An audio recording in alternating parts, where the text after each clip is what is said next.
is every October we go hunting for birds in New Jersey with the boys from Perona Farms out of Andover. It became like a hunting camp for all the guys, you know. So we'd meet early in the morning, get the dogs out, go shooting quail and stuff. And basically, all the game that we would shoot, we'd keep, and we did a big game dinner every January. And that money was raised for multiple sclerosis, but it became one big crazy party.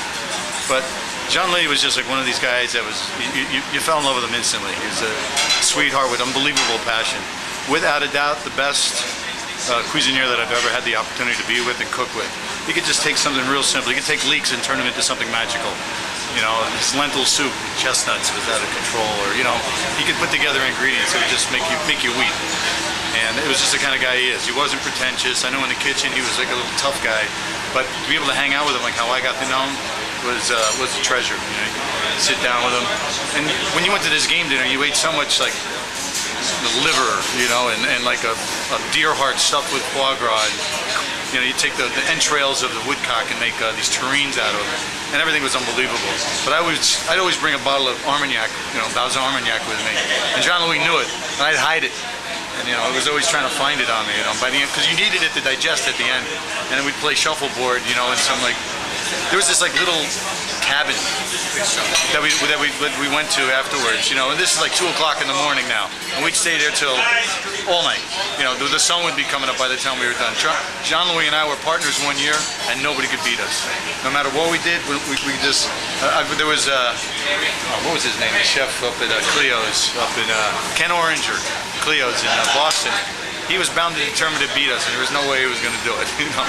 So, I mean, from my heart, you know, he's one of the kindest, most sincere, and clean flavors, and he knew what to do with just about every part of every animal. I mean, sometimes you never knew what you were eating when Jean-Louis was cooking, you know, but it was always great, and we miss him. What would you say that the young chefs could take away from thinking about your cooking? Well, what Jean-Louis was all about is, you know, we'd be going through the woods. You know, we'd be going for mushrooms sometimes. We'd be going morel picking or chanterelles, black trumpets. You know, they were all everywhere. You know, where we'd go hunting at different times of the year.